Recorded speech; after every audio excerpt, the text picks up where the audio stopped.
안녕하세요. 저는 초등학교 5학년 그리고 3학년 아들, 딸을 하나씩 키우고 있는 40대 엄마입니다. 9월 중순에 다다라 추석도 끝내놓고 뭔가 한 해를 벌써 마무리해야만 할 것 같은 아리송한 기분이 드는데요. 인터넷으로 인사를 드리게 되니 기분이 색다르네요. 저는 현재 집에서 무직, 하지만 무직 중에서는 가장 바쁘고 정신없는 가정주부라는 삶을 살고 있습니다. 남편은 저랑 동갑내기인데요. 혼자 외벌이를 하며 생활비를 보내주고 있어요. 다달이 100만 원 정도를 말이죠. 처음부터 돈 관리는 자기가 하고 싶다며 생활비만 주는 것을 제외하고는 저에게 돈을 맡기지 않는 사람이었습니다. 그리고 전 그런 남편의 의견을 존중했어요. 애초에 결혼을 하면서도 남편이 저보다 경제적으로 훨 독립을 하고 있던 상황이었고 저도 그런 남편을 믿었으니까요.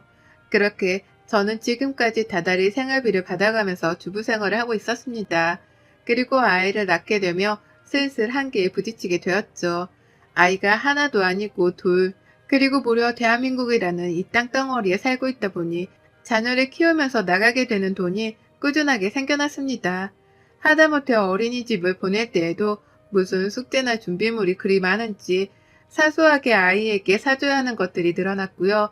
아이가 친구를 따라 사고 싶다면서 친구의 장난감을 애처롭게 바라보고 울며 뗐을 때에는 마음이 안쓰러워서라도 참다 하나를 사주게 되곤 했습니다. 좀 더 크고 나서는 어쩔 수 없이 학업에 뒤처지지 말라며 학원을 보내게 되고 또 둘째가 태어나면서 첫째 때 썼던 것들을 반복해서 쓰다 보니 돈 나갈 일이 정말 크더라고요. 아무리 제 것에 드는 돈을 아껴가며 모으려고 해봐도 소용이 없었습니다. 들어오는 돈은 매달 한정이 되어 있는데 나가야 할 돈들은 꾸준하게 커갔으니 중간에서 제 똥줄만 타들어가는 중이었죠. 사실 남편은 처음부터 100만 원을 준 것도 아니었어요.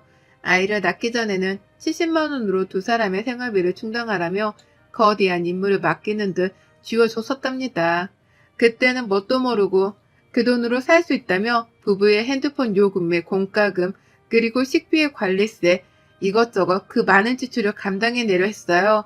지금 생각해보면 똥줄이 타는 듯한 기분은 그때부터 서서히 느끼기 시작했던 것 같네요.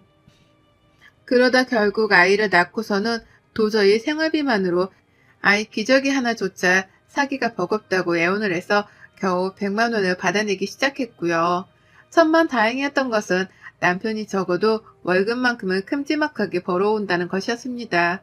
제가 알기로는 세후 600만 원 정도를 받고 있고요. 그 덕에 급한 일이나 큰일이 있을 때에는 남편을 믿고 돈 문제를 해결할 수 있었습니다. 그래봤자 장례식 부조금이라든지 친인척 결혼식 축의금이 대다수였지만요.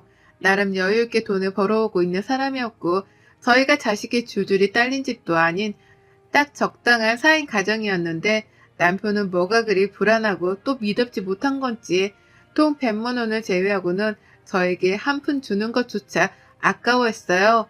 아이들이 치킨 먹자고 하는 그 값조차 아까워하는 사람이었으니 쪼잔하다고 보기에도 충분했답니다. 그렇다고 빚이 있는 것도 아닌데 남편은 뭐에 꼭 허덕이는 사람 마냥 꼭 돈을 갚아야 하는 사람 마냥 10,000원 한 장 쓰는 것도 짜증을 내곤 했어요. 곁에서 함께 사는 가족들은 당연하듯이 남편의 눈치를 보고 살 수밖에 없었답니다. 애들은 무슨 죄냐고요. 아직 초등학생밖에 되질 않았는데도 밖에 같이 장을 보러 마트에 가면 몇천 원짜리 하나에도 엄마, 아빠가 이거 싫어하는 것 같아 라고 하면서 사지를 못하게 한답니다. 친구 녀석이 군것질을 하는 것도 그냥 보고만 있다가 저한테 딱 걸려서 제가 마음이 미어지는 바람에 애를 붙잡고 분식집 안에 들어가 한바탕 분식을 먹인 적도 있었어요. 남편한테 전부 다 말해본 적은 없지만 저 혼자 애들을 생각하면 마음이 아파 돈을 펑펑 쓰고 자책을 했던 적이 한두 번이 아니었답니다. 그리고 이런 문제 덩어리 같은 남편의 모습은 시어머니한테서도 똑같이 보였죠. 네, 바로 저희 남편이 시어머니를 빼다 닮았던 겁니다. 시어머니는요, 남편에게 전략정신을 강요하다 못해 어릴 적부터 아주 주입식으로 집어넣어 교육을 시킨 그 장본인이세요. 시아버지께서 공무원이셨는데 나라 돈으로 받은 월급을 허투루 쓰면 안 된다면서 그 시절부터 미니멀 살림을 하셨다고 하더라고요. 뭐 틀린 말은 아니었죠. 나랏돈으로 받는 월급이니 이왕이면 전략해서 좋은 곳에 필요한 곳에 쓰는 게 잘못된 생각은 아니었으니까요. 하지만 그 정도가 지나친 건 분명했습니다. 제가 시집을 오면서 뵌 어머님의 모습은 아직도 잊혀지지가 않아요. 밥 먹다가 밥풀 조그마한 뭉텅이 하나를 실수로 밥상 위에 떨어뜨렸는데 그걸 가지고 앞에서 얘가 이 아까운 걸 라고 소리를 치면서 바로 집어다가 자기 입으로 집어 넣어버리더라고요. 겨우 밥 하나 가지고 혼이 났던 날이었습니다. 그 후로도 국 먹다 국물 한 방울 흘린 걸로 소리를 질렀고 밥그릇 안에 밥알 하나부터 남겨놓은 걸 가지고도 밥 아까운 줄을 모른다며 한참을 혼내셨어요.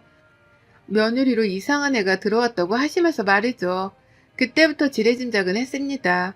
처음엔 먹는 걸로 그냥 굉장히 까탈스러운 분이신 줄 알았는데 이제 보니 전략하는 게 몸에 완전히 배어 작은 낭비에도 민감해하는 것이라는 걸 말이죠.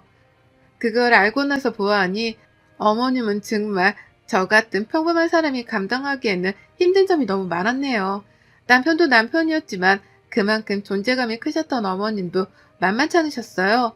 같은 서울 땅에 살면서 자주 만나며 사는 건 아니었지만 어머님이 저희 애들을 보고 싶다고 자주 찾으셔서 주부인 제가 가끔씩 애들을 데리고 시댁에 가곤 했습니다.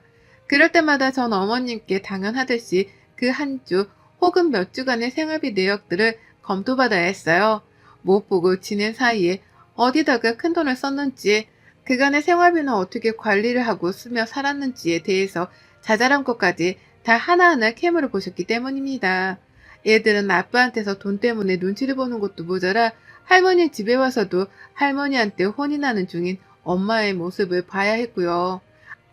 저는 쩔쩔매면서 그간에 돈 쓴 것들, 애들 학원비며 간식비 등 사소한 것들까지도 시어머니께 말씀을 드렸어요. 이걸 원하신 건지는 모르겠으나 제가 그렇게 다 말씀을 드리고 나면 그제서야 어머님은 그래 이번에도 수고했다 나가 라고 하시면서 만족하다는 듯 고개를 끄덕이셨고요. 한두 번도 아니고 만날 때마다 이런 식으로 저희 집안 사정 가계부를 꿰뚫어 보려고 하시는 어머님의 태도는 날이 갈수록 대범해졌어요.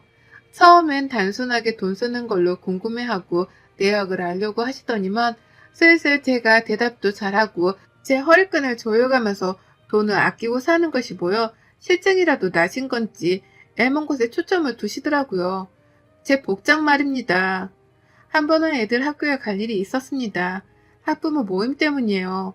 제가 주부이긴 하지만 그렇다고 집에서만 입는 후줄근한 옷을 입고 나갈 순 없잖아요. 제 아이가 제 복장 때문에 기죽는 것도 못 볼 일이었고요. 그래서 급한 대로 방법을 찾았습니다. 생활비 100만 원으로 인해서 새 옷을 살 수는 없었고요. 쪽팔림을 머금고 저희 큰언니한테 부탁을 해서 옷을 빌려 입고 갔어요. 네, 남편이 월급을 몇백이나 벌어오는데 저는 꼴랑 100만 원을 쪼개가며 살면서 옷 하나도 제대로 사지를 못하는 처지였던 겁니다. 그래서 언니한테 옷을 빌려 입고서는 아이 학교에 찾아갔고요. 그런데 시어머니는 그걸로 제가 새 옷을 산 줄 알았다며 저를 보자마자 옷을 한 줌 손으로 꼬집어 당기며 말씀하셨어요. 너 이거 새로 산 거니? 네가 무슨 돈이 있다고? 라고 말했죠. 옷을 샀으면 돈이 있었으니 샀을 것인데 어머님은 그걸로 다 큰 성인인 저한테 무슨 돈으로 샀는지를 물으셨습니다. 정말 이런 식의 질문이 너무 불쾌하고 듣기 거북스러웠지만 매번 저를 볼 때마다 물으시는 게 돈, 그놈의 돈 얘기뿐이었는지라 화딱지가 날 죽을 지경이었어요. 언니 옷 하나 빌려있는 걸로도 딴지를 거는 분이셨는데 다른 일은 오죽했을까요? 매번 시어머니한테서는 돈 얘기밖에 듣지를 못했고 그 돈 얘기마저도 늘 단속을 하기 위해 건네는 질문이었던지라 취조를 당하는 기분이 드는 건 피할 수 없었답니다. 돈을 적게 주는 남편에게 하소연을 해보며 생활비를 늘려달라고 부탁도 해봤고요. 시어머니 앞에서 애 둘을 키우며 100만 원으로 버티는 건 너무 힘들고 괴로운 일이라며 속마음을 털어놓으려 시동도 걸어봤어요. 새 옷을 산 지도 너무 오래되었고 하다못해 이 어린애들도 밖에 나가면 돈 쓰는 걸로 부모 눈치에 친구 눈치를 본다면서 안타까움만한 소리도 뱉어내며 동정을 사고자 했습니다. 누구 눈에는 비굴해 보였을지 몰라도 제 입장에서는 독하기만 한 남편과 시어머니를 상대하기 위해서 이 방법이 최선이었어요. 하지만 이렇게 말을 꺼내도 소용없었어요. 아무도 제 말에 귀를 기울이려고 하지를 않았거든요. 돈 100만 원이 모자라다고 투정을 부리는 날에는 더 허리를 졸라서 아껴 쓰라는 대답만이 돌아왔습니다. 새 옷을 사지 못했다고 투정을 하면 밖에 나가 남자라도 만나려 하는 거냐면서 주제와는 상관없는 말로 저를 모욕하려 했어요. 환장을 노릇이었죠. 돈 한 푼, 새 옷 하나가 주는 행복이라는 개념에 대해서 전혀 알지를 못하는 사람들이었으니 긴 대화가 통할 리가요. 그러다 2주 전 아슬아슬했던 어머님으로부터 자린고비의 끝판왕을 겪어버리고 말았습니다. 그 바람에 일이 사연도 적어보내게 되었고요. 저희 큰언니한테 애 학교 간다고 옷을 빌려 입던 날 이후로 저에 대한 걱정을 많이 하기 시작했어요. 잘 살고 있는 줄 알았는데 옷 한 벌 살 여유도 없는 거냐면서 그때부터 막내 여동생 걱정을 한다고 난리였었죠. 생일 때에는 일부러 현금으로 두둑히 선물을 챙겨주기도 했고 그 밖에 아무 날이 아님에도 불구하고 저를 위한다며 옷 한 벌도 서슴찮게 투척하는 언니였습니다. 제게는 정말 인생의 배우자라는 남편이란 놈보다도 훨 믿음직스럽고 든든한 내 편이었죠. 그리고 저는 그 덕분에 제 옷이 나름 많아졌어요. 언니가 준 현금으로는 당연히 생활비에 보태 쓰느라고 옷을 사지 않았지만 언니가 애초에 옷을 선물로 주면 그 옷을 잘 입고 다녔습니다. 그 덕에 지금은 아이 학교에 갈 정도의 옷은 충분히 있었고요. 그리고 전 이 옷들을 절대로 시댁에 갈 때 입지 않았어요. 시어머니한테서 무슨 악담을 들을지 뻔히 상상이 되었으니까요. 그런데 어머님이 이 사실을 알아버렸습니다. 제 옷장의 하품으로서 입고 갈 만한 예쁜 옷이 한가득이라는 걸 직접 두 눈으로 목격을 해버리신 겁니다. 저희 집에 왔다가 직접 옷장을 열어보시면서 말이죠. 그 시작은 남편놈의 한마디 때문이었고요.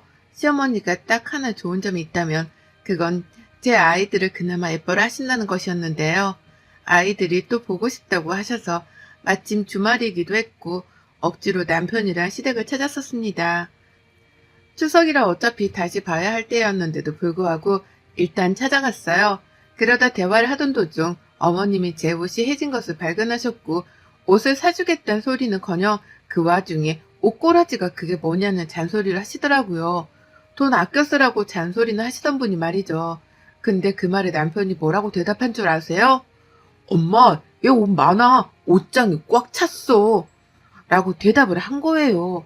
시어머니한테 걱정을 하든 말라고 하면서 혼자 신이 나서 말입니다.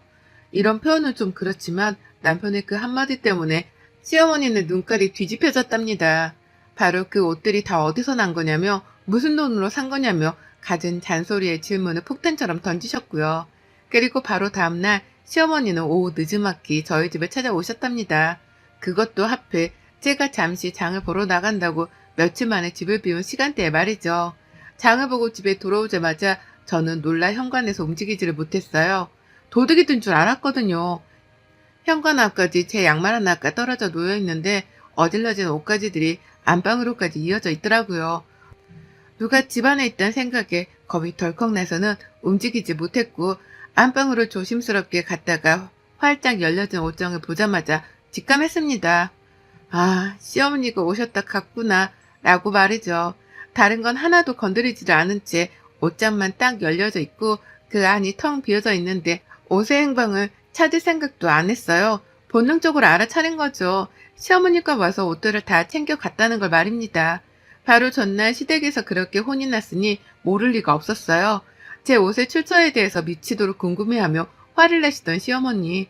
급기야 우리 집에 찾아와서는 내 옷들을 모조리 다 가져가셨구나 라는 걸 알고 나니 새삼 더 억울하고 화가 나 참을 수 없었습니다.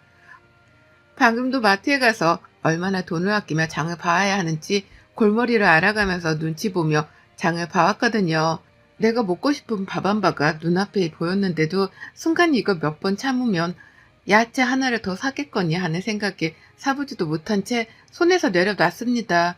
꼴랑 그 아이스크림 하나 앞에서 비굴함을 무릅쓴 채로 내 처지를 한탄하며 장을 보고 집에 돌아왔어요. 그런데 집에 들어오자마자 보이는 모습이 난도질에 도둑질을 당한 내 옷장이라니요. 정말 나를 얼마나 더 하찮고 보잘것없는 사람으로 만들려고 이러는 건가 싶어 눈물이 막 흐르더라고요. 이 꼴을 당해내며 살아야 하는 내 처지가 너무 안쓰러워서 더는 못 참겠습니다.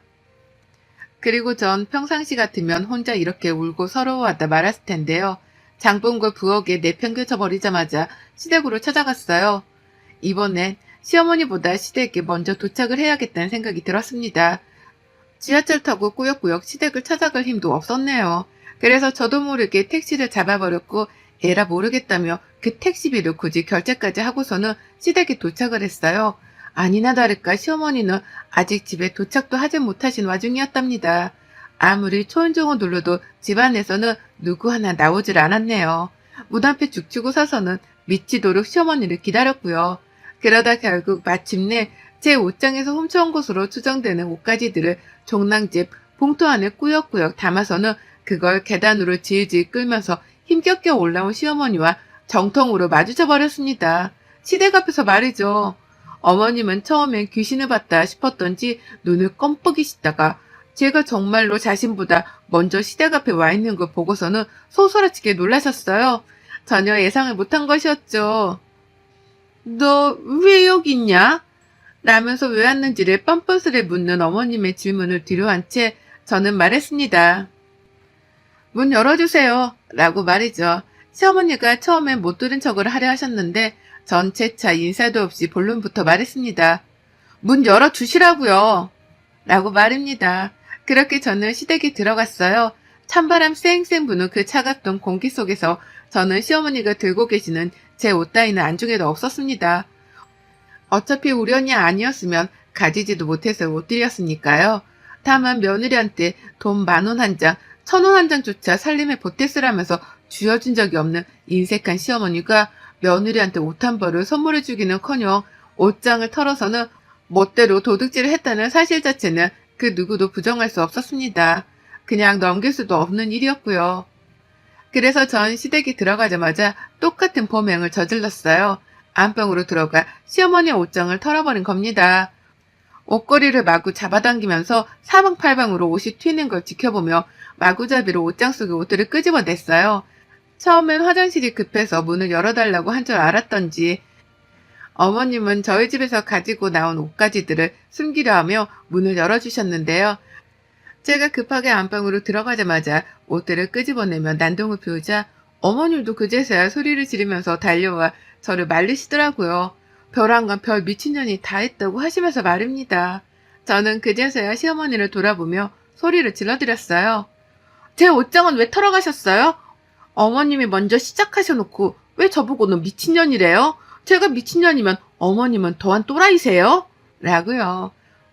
그러자 어머님 기가 막혔는지 말을 못하시더라고요. 그도 그럴 것이 본인이 제 옷장을 먼저 털어간 것이 사실이었기에 대꾸를 못한 겁니다. 그저 그 순간의 위기를 모면해야겠다 싶었던지 헛소리를 늘여놓기 시작하셨죠. 아니 내가 가뜩이나 니들 생활비가 쪼달린다고 하길래 도와주려고 그랬지. 이거 이 옷들 다 팔아서 당근마켓에 내다 팔면 돈이 얼마냐. 푼돈이라도 그렇게 만들어서 생활비에 보탰어야지. 내가 그걸 가르쳐 주려고 한 거지. 이따 말하려고 했어. 이건 훔친 게 아니라 내가 잠깐 빌린 거야. 라고 말입니다. 멋대로 주인 허락도 없이 옷을 훔쳐서는 그걸 다 중고마켓에 올려서는 남한테 팔려고 했다는 겁니다. 저한테서 훔쳐가선 남한테 주려고 했으면서 이걸 빌려간 거라고 표현하시더라고요. 절로 기가 막혀 온 숨구멍에서 거친 숨들이 튀어나왔습니다. 이 얼척없는 말을 제가 그냥 듣고만 있을 줄 알았는지 대범하게 옷을 훔쳐올 생각을 한 어머님의 정성에 꼭 보답을 해드려야겠다는 생각도 들었고요. 그래서 전 하던 짓을 멈추지 않았습니다. 시어머니 옷장이요? 원수의 옷장을 털듯이 미친 나부랭이의 빙의에서는 옷가지들을 빼냈어요. 그리고는 시어머니가 하신 것처럼 똑같이 집안에 있던 쓰레기 봉투를 찾아다가 그 안에 담았습니다. 그리고는 어머님이 말리려 하는 건 나부랭이 소리를 내가면서 발악을 하며 제쳤죠. 제가 옷을 집 밖으로까지 끌고 나오자 어머님이 그제서야 뒤에서 제 이름을 부르며 소리치시더라고요. 얘 딱 가져가라고. 내 옷은 돌려줘라. 라고요. 물물 교환을 하자고 딜을 시작하신 겁니다. 그제서야 백기를 들고는 저에게 제 옷을 돌려주겠다는 뜻을 보이신 거였죠. 멋대로 훔쳐갈 땐 언제고 이제 와서 멋대로 반품을 하겠다 말이죠. 전 어떻게 할게요? 사실 다른 방도는 없었습니다. 그렇다고 그냥 순순히 어머님의 뜻을 받을 생각도 없었고요. 그래서 저는 어머님께 알겠다는 말과 함께 제 옷을 건네받았어요. 제 옷이 든 그 쓰레기 봉투 말이죠. 그와 동시에 제가 들고 있던 어머님의 옷가지가 든 쓰레기 봉투들은 그대로 다 시댁 앞에 있는 계단 아래로 뻥 하고 발로 차버렸답니다. 옷가지가 든 봉투는 그대로 계단 아래로 굴러떨어졌고요. 그와 동시에 계단 위는 엄청난 옷가지들로 뒤덮였는데요. 저는 그 옷들을 보란 듯이 사뿐히 밟아가면서 제 옷가지만 챙기고선 내려왔답니다. 마치 진달래꽃을 지려밟듯이 시어머니의 옷들을 하나하나 아주 시원한 마음으로다가 짓눌러 밟아가면서 계단을 타고 내려왔어요. 그 길로 다시 택시를 타고 편안하게 집 앞까지 돌아왔고요. 집에 돌아와 옷을 하나하나 다 걸어넣었는데 시어머니가 과연 자신의 옷들을 도로 다 챙겨서는 옷장 안에 넣었을까 싶더라고요. 아니면 제가 하나하나 다 신발로 밟기까지 했는데 그걸 빨겠다고 세탁기에 넣었을런지도 궁금했고요. 하지만 그날 후 지금껏 2주가 되는 시간 동안 어머님은 전화 한 통, 문자 한 통조차 없으시답니다. 소식이 아주 뚝 끊겼어요. 제가 그 미친 짓을 하며 난동을 부린 것에 상심이 크셨던지 아님 자신의 옷이 며느리한테 짓밟혔다는 것에 자존심이 상한 건지 어머니께서는 무려 2주 동안이나 아무 소식이 없이 저를 내버려두고 계시답니다. 그 덕에 저는 추석이 되고 나서도 시댁에 찾아가질 않았어요. 어머님을 뵙기가 힘들다는 이유에서 말이죠. 그리고 어머님께서도 추석에 오질 않는 저를 찾는 연락을 웬일로 하질 않으셨고요. 영문도 모르는 남편은 추석에 시댁을 안 간다는 저를 보며 너무하다고 비난을 했지만 마찬가지로 저를 찾지 않는 시어머니의 반응에도 당황을 했는지 추석 내내 혼자 애들 데리고 시댁에 가서는 더 이상 연락을 해오지 않았습니다.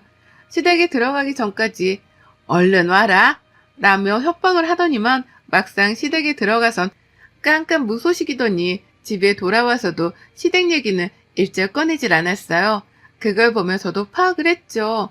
어머님이 며느리 하나 잘못 건드렸다가 미친 벌집을 건드린 마냥 미친 꼴을 당할 수 있다는 걸 이제서야 간파하셨구나 라는 걸 말입니다. 그리고 전 덕분에 이번 추석 명절 스트레스 하나 없이 혼자 집에 남아 시간을 보람차게 썼고요. 여태 소식도 없고 저를 자유로이 내버려두는 시어머니 덕분에 사는 스트레스가 한 단계 줄었습니다. 또 그와 동시에 중간에서 눈치 보던 남편이 생활비 30만 원을 더 올려줘서 보란듯이 첫날에 치킨을 시켜 먹었어요. 쥐어준 생활비로는 아끼기만 하며 살기 힘들다고 요즘은 아예 대놓고 돈을 써버리고는 남편에게 후지부를 하라 종용하는 중이랍니다. 이렇게 저는 남편을 향해 사행가정 씀씀이에 대해 보여주며 현실적인 가르침을 주려고 해요. 더 이상은 저 혼자 기길대며 돈 때문에 기죽고 속쓰리는 짓은 그만하려고 합니다. 그 방아쇠를 시어머니가 당겨주셔서 너무 감사한 마음으로 남편 길들이기를 하는 중이네요. 이제야 하는 게 늦은 감이 없잖아 있지만 더 늦지 않은 게 어디냐고요. 여러분의 생각은 댓글로 남겨주세요. 오늘도 시청해주셔서 정말 감사합니다.